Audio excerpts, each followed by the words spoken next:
Welcome to this video. In this video, let's discuss a play by C.J. Thomas, Behold, He Comes Again. Before moving on to the play, let's discuss a little bit about the writer C.J. Thomas. He was born in the year 1918. He was a famous Malayalam playwright and also a literary critic, and is considered as the writer who piloted the modernist movement in Malayalam theatre. He had his education from CMS College Kottayam and also from UC College Aluva. The communist ideals exerted a great influence on him, and he left the job of an advocate to be joined as a full-time member of the Communist Party. But what happened later is he was unable to relate his ideals of humanism with the political ideologies, and so he had given up the label of communism and became a full-time writer. CJ worked as a writer in a magazine Chitrodayam and also as a producer in All India Radio. He was part of the Sahitya Pravartaka Sahakarana Sangam. He was very much influenced by the biblical and Sophoclean world, and so he concentrated much of his dramatic scripts on the same themes, on these biblical themes, and also the influence of modernist dramatists like Bertolt Brecht. It is very much evident in the techniques of his works. And his major dramatic works include Avan Veendum Varunu, that is, Behold, He Comes Again, and Aa Manushan Nee Thanne, You Are That Man. And he had also translated plays from other languages, mainly the translations of Greek plays. And all throughout his plays, this fascination towards the experimental theatre is evident. Then his other major works include Religion and Communism, Socialism, Ivan Ende Priyaputran, Uyerunna Yavanika, The Rising Curtain, etc. Behold, He Comes Again. It is the first play of CJ, and this modernist drama maps the socio-political insurgencies of an era through the life of a Christian family. It also resonates the return of Jesus Christ, which is expected to eliminate the evil and save the innocent people from their day-to-day sufferings. So here CJ, he dealt with the question of the second coming with all the contemporary social and political overtones. So this title, Behold, He Comes Again, it resonates the return of Jesus Christ, which is expected to eliminate the evil and save the innocent people from their day-to-day sufferings. Okay, he dealt with the question of the second coming of Jesus Christ with all those social and political overtones. The absurd nature of human life with the hierarchical structure of the society, which can only blame the individuals and not to help them in the needful times, is exposed with utmost care in the play. Like most of his other plays, the central theme of the play is linked to the Bible and metaphorically points to the second coming of Jesus Christ. So this play is also linked to the Bible, biblical theme, and it put forward questions on the role of religion in the life of an individual, the impact of the political uprisings in the life of the poor people, and the essential questions on freedom for women. All these themes are mentioned or otherwise dealt with in this play by C.J. Thomas. Okay, so the important questions that was put forward by C.J. Thomas in his work is the role of religion in the life of an individual, how religion influences an individual, then the impact of political uprisings in the life of the poor people, and also the essential questions on freedom for women. Then the major characters: Mathukutti, Kunnuvarki, a pastor who is an Upadeshi. Then Sarama, another character, Mariamma, who is Mathukutti's mother. Then Raghavan, a factory worker, and also a midwife, an old woman. These are the major characters who were involved in this play. So now we can move on to the summary of the play. The play is divided into 3 acts with 3 scenes in each act. The concept of trio is made into the number of characters also. He presents 3 major male characters and also 3 female characters on stage. The presence of the pastor and Raghavan is alternating, as the one enters, the other exits. That is, the concept of Holy Trinity might have been in consideration during the construction of the plot, and also the playwright insists on the biblical theme of the second coming with the birth of the child which bears the name of Mathukutti. So the writer tries to maintain that concept of Holy Trinity, okay, while creating these characters and also the acts of this play. And each character in the play, they becomes an active indicator of the major problems in the society during the time of the play. In the first act, scene 1, the drama begins with the detailed description of Mathukutti's house, which bears the signs of both religion and rebellion. Mathukutti's mother is roaming around in the room by showering abusive words on Sarama, Mathukutti's wife. So when the drama begins, we can see Mathukutti's mother and also Sarama, Mathukutti's wife. And in the background, we can hear a sound. A sound is being heard. He comes again. And these words were uttered by the pastor, who enters the house and declares the inevitable ending of the world. So he advises the people of the house not to believe in persons of other castes, skeptics, and astrology. They converse about various aspects of the society, including the onset of the war, which makes the life miserable, with the scarcity of the necessary items. So here, Second World War, the miserable life of people during the Second World War was also mentioned in this play. And then the words on war, it brings in the thoughts of Mathukutti, who has gone to the war front. And by the time the pastor leaves and Kunjuvarki, another character, he arrives and hands over the news of Mathukutti's arrival that day. And hearing the news, Sarama faints. Moving on to the scene 2 of Act 1. Here in this scene, it reveals the illegitimate relationship between Sarama and Kunjuvarki, which has culminated in her pregnancy. So that is the reason why she faints when she heard the news of Mathukutti's arrival. There was an illegitimate relationship between Sarama and Kunjuvarki, and it resulted in her pregnancy. And the conversation between the two expresses the guilty conscience of Sarama and also the feeble mindset of Kunjuvarki. And the sound of the train, it announces the arrival of Mathukutti, and then the words of the pastor are to be heard in the background. He comes again. The doomsday is near. In scene 3, we can see the mother.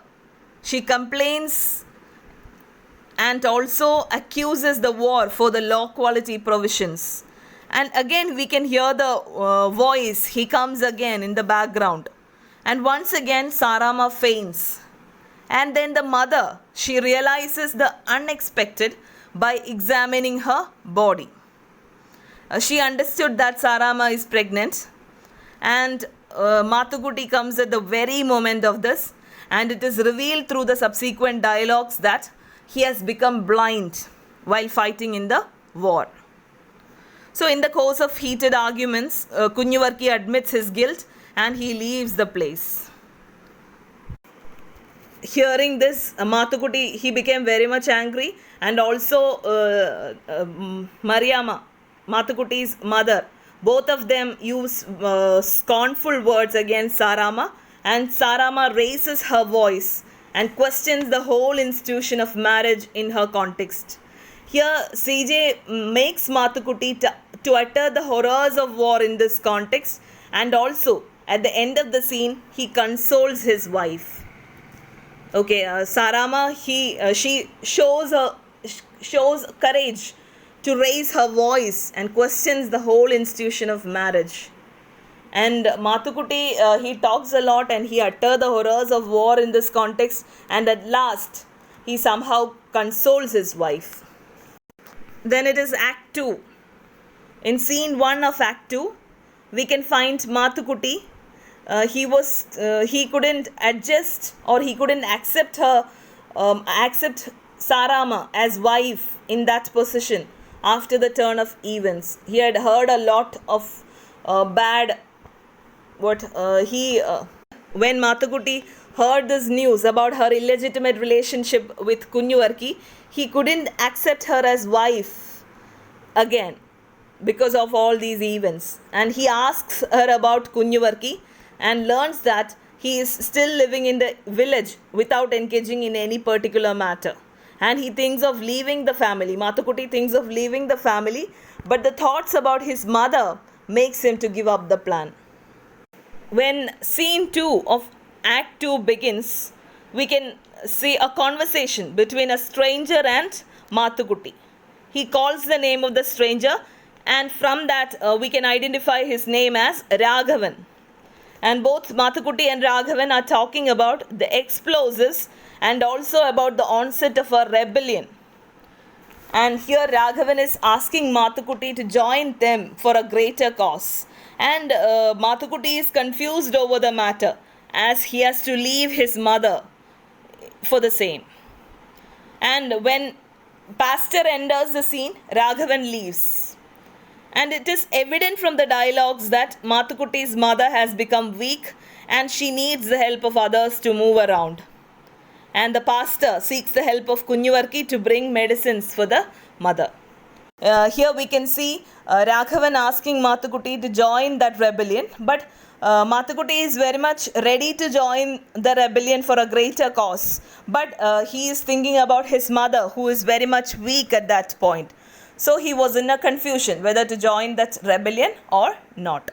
And here we can see the pastor asking the help of Kunjuvarki to bring medicines for the mother. Then in the next scene, we can see the mother who has become too weak, and Kunjuvarki comes with the medicine. He comes with the medicine which was asked by pastor, and in the conversation between Mathukutti and Kunjuvarki, Mathukutti indicates his decision to leave the place within a short span of time. So he wanted to leave that place because he couldn't adjust with that situation, and the pastor goes back from the scene calling out for the second coming. The pastor is always hearing, uttering the words, "He comes again." Even after taking the medicine, the mother cries out of sickness and finally dies. So in this scene, in scene 3, we can see the death of Mathukutti's mother. And just after her death, Mathukutti leaves the house as he feels that the only binding force to that house has been lost. So he feels that there was only a relationship between his mother and him. So he wanted to escape from that place, but the thought of his mother, it only keep on going like that. Otherwise he was sticking to his family only because of the thought of his mother. But now when his mother was dead, he leaves the house as he feels that the only binding force to that house has been lost with the death of his mother. Now it is Act 3. In scene 1 of Act 3, it is the scene is laid at Mathukutti's house, and there we can see Kunjuvarki and Sarama engaged in a conversation with regard to the expected child. And there the pastor enters, and there with the arrival of this pastor, the scene becomes gruesome with the thoughts of rights and wrongs in their life. The pastor claims that as Sarama is Mathukutti's wife, Kunjuvarki cannot claim her to be his wife. The institution of religion itself is being questioned, as both of them argue that church need not have much role in the life of individuals. Kunjuvarki also argues that it is not the soul that needs help, but the needy people. So here his words clearly portray the hypocritical nature of the society. where a lonely woman will be haunted with all kinds of negative remarks and attitudes. Even religion fails to protect such existence. So here, listening to the argument of the pastor that she is still Mathukutti's wife, Sarama pulls out and throws away the thali, that is that sacred thread. And the argument continues, and Kunyavarki declares that it is not God who is troubling him, but the human beings. And their conversation reaches a point where the annoyed pastor leaves the place with the threatening reminders of religion. And Sarama reflects on Mathukutti's condition, and Kunyavarki says that he is jealous of the other person, that is Mathukutti. He is jealous of Mathukutti because Sarama was his wife once. So he was very much jealous of Mathukutti. And in the next scene, we can see Sarama engaged in a conversation with an old woman, a midwife. This old woman is the midwife, and there Kunyavarki comes without any news of Mathukutti and tells that there is a strike going on in the factory, and the police fired at the protesters, which made it difficult even to see Raghavan. So Sarama had earlier reflected on Mathukutti's condition, and now Kunyavarki he comes without any news on Mathukutti. He couldn't get any news on Mathukutti, and there is a strike going on in the factory, and police had fired at the protesters, and so he was not able to see Raghavan there. And hearing this, that old woman, that midwife, starts home because her son is also working in that factory. Then there follows a conversation between Kunyavarki and Sarama. They ponders over the difficulty of even getting a job after tearing themselves away from the community. Then we can see Sarama. Her words reveal the pretentious nature of the society, where the killing of the illegitimate child is more acceptable than the birth of such a child. She asks for the favor of calling the child in the name of her ex-husband, and Kunyavarki deters for the same and decides to remove Mathukutti's picture from the wall. He also decides to remove the picture of Mathukutti from the wall, and the very moment of removing it from the wall, Raghavan comes to announce the death of Mathukutti in the police firing in the factory. So when Kunyavarki, when he removed Mathukutti's picture from the wall, Raghavan came there with the news of the death of Mathukutti. Mathukutti had become a martyr for the cause of the factory workers. And hearing this news of Mathukutti's death, now Kunyavarki places the photo in the same position by saying that even to get the wages for him, Mathukutti would be doing his part. And in scene 3 of Act 3, we can see Raghavan and Kunyavarki engaged in a conversation. They are expecting the delivery. Even at that time of early morning, the voice of the pastor is heard. He enters and Raghavan exits. Here we can see Kunyavarki questions the religion which separates the sinner from the sin. To him it is absurd to separate the man from his virtue or sin. So even after the death of Mathukutti, the pastor is unable to accept Sarama and Kunyavarki as life partners. At the end of the play, the old woman announces the birth of the son, and Kunyavarki decides to name him as Mathukutti in accordance with Sarama's wish. And the play ends with the voice announcing he comes again.